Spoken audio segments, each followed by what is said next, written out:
नमस्कार, आप देख रहे हैं न्यूज नाउ इंडिया। मैं हूं आपके साथ उषा कश्यप। इस समय हमारे साथ मौजूद है नोएडा अथॉरिटी की CEO Mrs Ritu Maheshwari. Ma'am, आपका बहुत बहुत स्वागत है न्यूज नाउ इंडिया पर। धन्यवाद। मैम, मेरा आपसे पहला सवाल, कोविड-19 की दूसरी लहर में आपने क्या क्या काम किया जिससे शहरवासियों को फायदा हुआ? नोएडा अथॉरिटी ने यहाँ पे शासन, माननीय मुख्यमंत्री जी, हमारे विभाग के निर्देशन में ज़िला प्रशासन के साथ मिलके ये प्रयास किया कि कोविड का जो इम्पैक्ट है शहर में कम से कम किया जाए। मुख्यतः इस वेव में दो बिंदुओं पे मैं प्रकाश डालना चाहूँगी। पहला तो नोएडा अथॉरिटी के जन स्वास्थ्य विभाग द्वारा गांव और अर्बन एरिया दोनों में, सेक्टर्स में, हाई राइज सोसाइटीज़ में, गाँव में लगातार सैनिटाइजेशन का अभियान चलाया गया और लगभग हर एरिया को हफ्ते में कम से कम एक बार कवर किया गया और प्रयास किया गया कि जो वायरस का इम्पैक्ट है वो कम से कम हो। और ये अभियान लगातार 3 महीने चला है, रादर ये जून एंड तक अभी भी चल रहा है। साथ ही फॉगिंग भी कराई गई। तो प्रयास ये किया गया कि इसको कम से कम इसका इम्पैक्ट किया जाए। दूसरा इनिशिएटिव जो इस बार रहा और जिससे लोगों को रिलीफ मिला, इस बार की कोविड वेव में ऑक्सीजन सभी के लिए बड़ा चैलेंज था। एटलीस्ट शुरुआती दिनों में काफ़ी बड़ा चैलेंज था। तो उसकी कमी को दूर करने के लिए 2-3 तरह के इनिशिएटिव्स लिए गए। पहला तो कुछ कंपनीज़ के माध्यम से, उनकी CSR के माध्यम से सिलेंडर्स की व्यवस्था कराई गई और इसमें कई कॉरपोरेट्स ने हमारा सहयोग किया और लगभग 300 छोटे सिलेंडर्स और इतने ही बड़े सिलेंडर्स हम लोगों को कॉरपोरेट्स ने उपलब्ध कराए, जिसमें से कुछ मूल पूल प्रशासन को दिया गया हॉस्पिटल्स में देने के लिए और कुछ पूल के माध्यम से ऑक्सीजन बैंक चलाया गया। इसमें जो RWS के आइसोलेशन सेंटर्स हैं या जो होम आइसोलेशन में पेशेंट्स थे जिनको ऑक्सीजन की आवश्यकता थी, उनको ये सिलेंडर्स के माध्यम से ऑक्सीजन दी गई। इसमें ना केवल उनको ऑक्सीजन के लिए सिलेंडर दिए गए, जो उनके अपने सिलेंडर्स थे उनकी रीफिलिंग की व्यवस्था भी अथॉरिटी के माध्यम से कराई गई और लगभग हम लोगों ने 12 जगह पे ये सेंटर्स खोले थे, जो ग्रामीण क्षेत्रों में भी थे और अर्बन एरियाज़ में भी थे। तो जो एक ऑक्सीजन का पैनिक था वो काफ़ी हद तक इससे कंट्रोल हुआ। सिलेंडर्स के साथ साथ हमें कुछ ग्रुप्स के माध्यम से, कॉरपोरेट्स के माध्यम से प्राप्त कंसंट्रेटर्स भी हम लोगों को प्राप्त हुए थे। उनमें से भी कुछ कंसंट्रेटर्स को हमने एडमिनिस्ट्रेशन को, हॉस्पिटल्स के लिए दिया। कुछ कंसंट्रेटर्स का हमने कंसंट्रेटर बैंक बनाया, लगभग 100 कंसंट्रेटर्स का, और इनको भी हम लोगों ने हफ्ता भर के लिए जो इफ़ेक्टेड फैमिलीज़ थी उनको यूज़ के लिए दिया। तो इस तरह से ये सिलेंडर्स का और कंसंट्रेटर्स का बैंक ऑक्सीजन की कमी को दूर करने में काफ़ी यूज़फुल सिद्ध हुआ और आगे के लिए भी अब ये हमारा एक परमानेंट बैंक हो गया है, ताकि फ्यूचर में अगर कहीं ज़रूरत पड़े तो हम इसको इस्तेमाल कर सकते हैं। एक और इनिशिएटिव इसमें ये अथॉरिटी का रहा कि हम लोगों ने एक मेकशिफ्ट हॉस्पिटल भी यहाँ पे नोएडा की शूटिंग रेंज में बनाया, जो 50 बेड का था और एक NGO के माध्यम से हमने, और CSR फंडिंग अडानी ग्रुप से हम लोगों ने इसमें कराई थी। और उसके माध्यम से जो लोग माइल्ड पेशेंट्स थे जो कोविड के, उनका ट्रीटमेंट हुआ। यहाँ एक ऑक्सीजन प्लांट भी लगाया गया। तो इस तरह के प्रयास किए गए। आकिया कंपनी ने 5500 करोड़ रुपए इन्वेस्ट किया है नोएडा में। अभी इससे रोजगार भी बढ़ा नोएडा का। तो अभी आपकी ऐसी कौन कौन सी MNCs कंपनी से बात चल रही है जिससे नोएडा की स्थिति में सुधार आएगा? आइकिया कंपनी ने यहाँ पे एक कमर्शियल लैंड लिया है और अभी ये जो इन्वेस्टमेंट और एम्प्लॉयमेंट है ये उनका आने वाले 5 सालों का, 7 सालों का प्लान है। बट निश्चय ही इतने बड़े ग्रुप का नोएडा में आना यहाँ पूरे क्षेत्र के लिए एक विकास के लिए बहुत अच्छा इसके लिए योगदान रहेगा। आइकिया के साथ साथ बहुत सारे अन्य ग्रुप्स भी यहाँ पे रुचि ले रहे हैं। हाल में ही अभी माइक्रोसॉफ्ट को भी यहाँ पे हम लोगों ने 60,000 स्क्वायर मीटर लैंड दी है उन्होंने, जिसमें डेटा सेंटर और IT से रिलेटेड एक्टिविटीज़, इलेक्ट्रॉनिक से रिलेटेड एक्टिविटीज़ वो लेके आ रहे हैं। इसके अलावा अडानी ग्रुप को भी हम लोगों ने अराउंड 34,000 मीटर की लैंड दी है।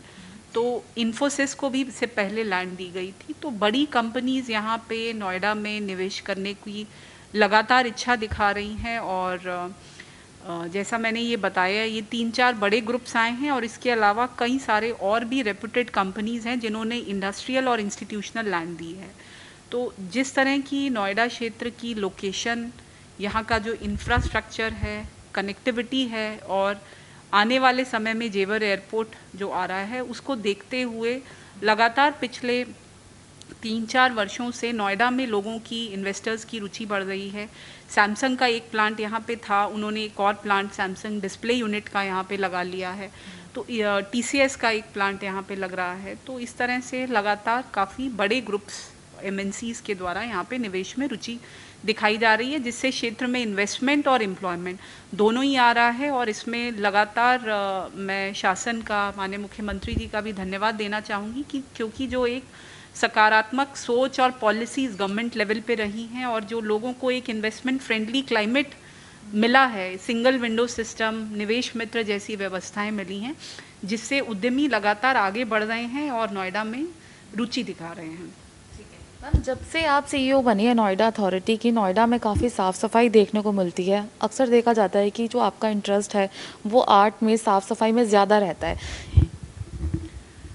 देखिए, नोएडा उत्तर प्रदेश का एंट्री गेट है और एनसीआर का एक महत्वपूर्ण शहर है। बहुत ही वेल प्लान सिटी है और म्यूनिसिपल सर्विसेज पे हमेशा से ही, क्योंकि अथॉरिटी ही यहाँ म्यूनिसिपल सर्विसेज देती है, तो यहाँ हमेशा से प्लानिंग के तहत अच्छा कार्य होता रहा है। लेकिन इस बीच में हम लोगों ने और प्रयास किया है कि जो मेंटेनेंस और म्यूनिसिपल सर्विसेज हैं उनको स्ट्रेंथन किया जाए, और जो मेजर गैप था वो पब्लिक सैनिटेशन सर्विसेज में ही दिखता था। तो पिछले 3-4 वर्षों में इसमें काफ़ी काम हुआ है। घर घर से कूड़ा उठने की जो पहले फैसिलिटी नहीं थी, अब वो हर घर से, हर सोसाइटी से, हर गांव से कूड़ा उठता है। कूड़े का सेग्रीगेशन भी यथासंभव हम लोग करते हैं। हम लोगों का फिर जो कूड़ा है उसको साइंटिफिकली प्रोसेस भी करते हैं। उसके लिए डिसेंट्रलाइज मॉडल्स भी कुछ सेक्टर्स में हैं। इसके अलावा अथॉरिटी भी वेस्ट को बायो रेमिडिएट करती है, जिसमें हम लोग 2 साइट्स ऑलरेडी खाली कर चुके हैं, तीसरी साइट पे हम लोग काम कर रहे हैं। इसके अलावा शहर में हमारे सैनिटेशन वर्कर्स और मैकेनिकल स्वीपिंग मशीन्स के माध्यम से सफाई की व्यवस्था है। तो सफाई पे, और साथ में इसका एक बड़ा इम्पॉर्टेंट कंपोनेंट है, जगह जगह टॉयलेट्स भी हम लोगों ने नोएडा में हर जगह बनाए हैं। और टॉयलेट्स भी ऐसे बनाए गए हैं, प्रयास किया गया है कि सभी वर्गों के लिए, महिलाओं के लिए, पुरुषों के लिए बने और वो अच्छी स्टैंडर्ड के बने, उनका मेंटेनेंस भी अच्छा रहे। इसके अलावा शहर में एक लोगों को शहर के प्रति अट्रैक्ट करने के लिए, एक सेंस ऑफ ओनरशिप देने के लिए हम लोगों ने प्रयास किया है कि जितनी पब्लिक वॉल्स हैं उनमें वॉल आर्ट के माध्यम से शहर की स्वच्छता, सुंदरता और कुछ संदेश लोगों तक पहुंचाए जाएं। तो वॉल आर्ट का कॉन्सेप्ट, जो भी इम्पोर्टेंट पॉइंट्स हैं उन पे लिया गया है। जो हमारे इलेक्ट्रिसिटी पोल्स हैं उन पे भी ट्राई कलर लाइट्स लगवाई हैं। कई जगह जो एंट्रेंस पॉइंट्स हैं, जो इम्पोर्टेंट लैंडमार्क्स हैं, उन पे हम लोगों ने स्कल्पचर्स भी लगवाए हैं।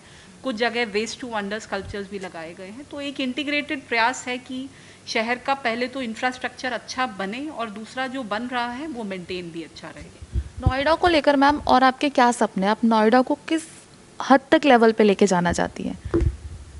जो अभी फ़िलहाल हम लोग का जो नेक्स्ट प्रयास है, वो अभी हाल में ही गवर्नमेंट ने 80 गांव नोएडा क्षेत्र में ऐड किए हैं और ये न्यू नोएडा के कॉन्सेप्ट पे हम लोग काम कर रहे हैं। और क्योंकि नोएडा का जो पहले वाला क्षेत्र है वो लगभग अब सैचुरेशन की तरफ है।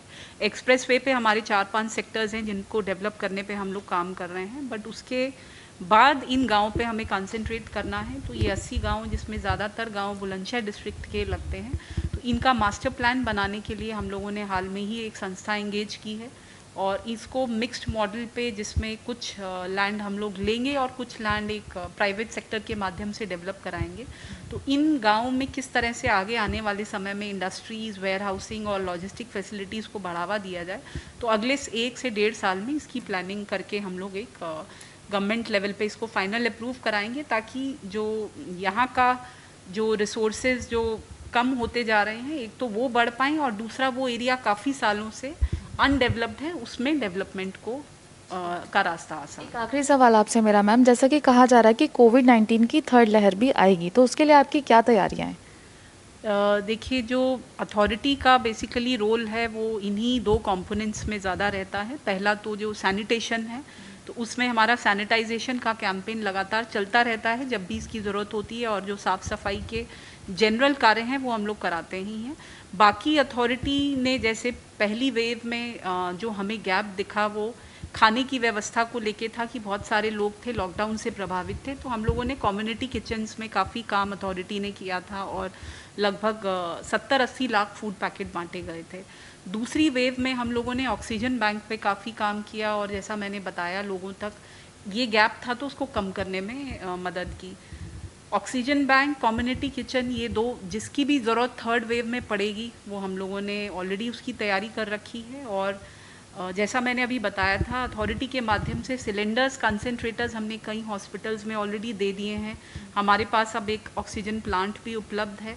बाकी जो आवश्यकता उस वक्त पड़ेगी, जो भी गैप एडमिनिस्ट्रेटिव सिस्टम में हम लोगों को प्रशासन की तरफ से जो भी मदद मांगी जाएगी उसको हम लोग भरसक प्रयास करके पूरा करेंगे।